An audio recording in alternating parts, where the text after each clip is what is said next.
Welcome back to Rapids and Ridges. Today I'm going to give a in-depth look at my inflatable hot tub. This will be the good and the bad, and hopefully it gives you an idea whether or not this is right for you. There is good things and bad things about these, but you get what you pay for, I think. And we'll dive right into everything and get started here.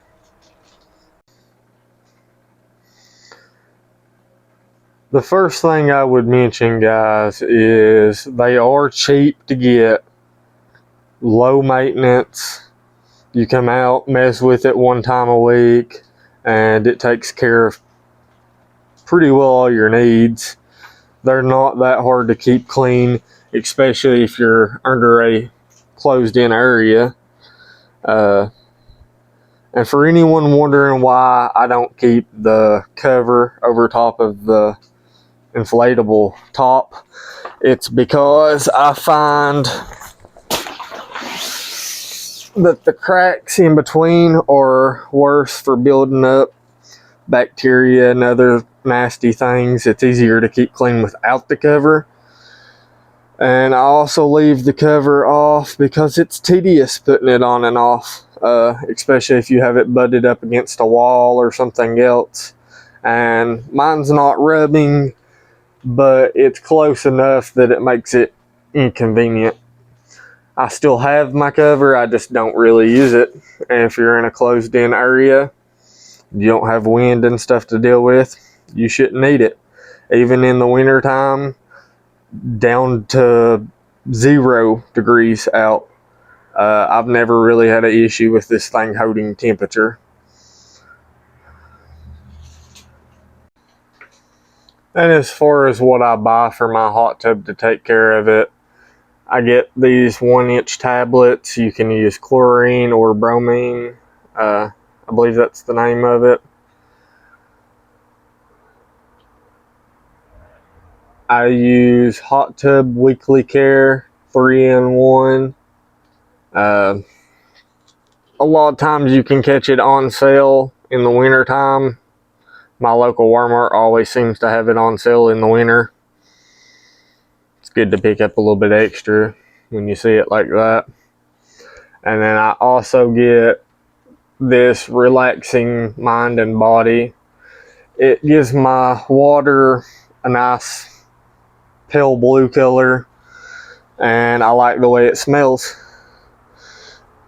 Other than the filters themselves, these are the only things you will need. That was the only chemicals and things I use, guys, but I should also mention I do use one of these just to get out little bits and pieces of stuff here and there. Occasionally we will get bugs underneath here. It is tarped off on both ends but not sealed. It knocks the wind off of us, but it does not keep bugs out from underneath here. The controls are very easy to work.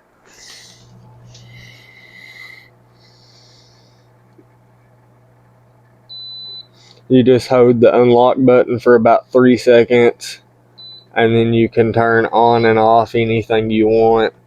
This one is filters, this one is heat, the bottom one is bubbles, and then you have a timer. You can set how long you want it to run while you're out here in it, or you can leave it running pretty much all the time like I do.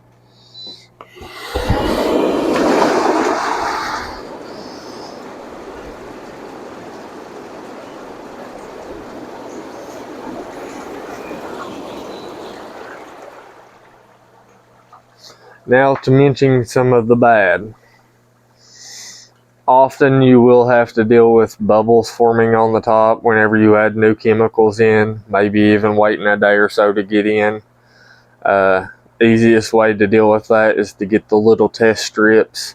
They're not a have to have, but they can make things a lot easier until you get used to what it takes to maintenance it and keep it clean. I just finished adding chemicals and stuff, so it probably will take just a minute for these bubbles to clear up. Another one of the bad things is the lids do typically end up getting water and moisture inside them. Then it makes them heavy and off balance.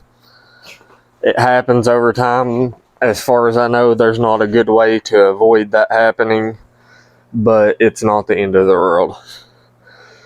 Like I said, I think you kind of get what you pay for with these, and I'll give you a good look at how I look in it as far as a size reference. I am 6'2", and I will say the first one I had was a little bit bigger. Instead of having a spot for one filter, it had 2 filter spots, and it seemed to be a fair bit bigger than this one. But the first one I had was when they was first released onto the market, and I think the quality has just changed a little over time. They're still really good quality, but I will say the first model I had did seem to be a little bit bigger, a little bit easier to keep clean. But I'll get ready and hop in and give y'all a reference on size. Okay guys, welcome back. I finally made it into the hot tub, and as you can see, there's a pretty good bit of room. It's not too bad, even considering this one's smaller than the first one I had. And since I don't have a t-shirt on, I'm just holding my mic. I have to say, even including all the bad things, I would buy this hot tub again. Most of the little issues doesn't really matter at the end of the day. They're not really that big of a deal. The main thing most people want from a hot tub is just to be able to relax, spend time with their family, soak after a hard day's work, just unwind. And I think these little hot tubs really do that. It's budget friendly, it's affordable to get started with, easy upkeep, change filters one time a week, and that's pretty much it. So I would highly recommend, but keep in mind there is, little things here and there, and according to how your setup is, it may not work for you. But for me, it's perfect, and I would 100% purchase again tomorrow if this one was to tear up or go flat, whatever.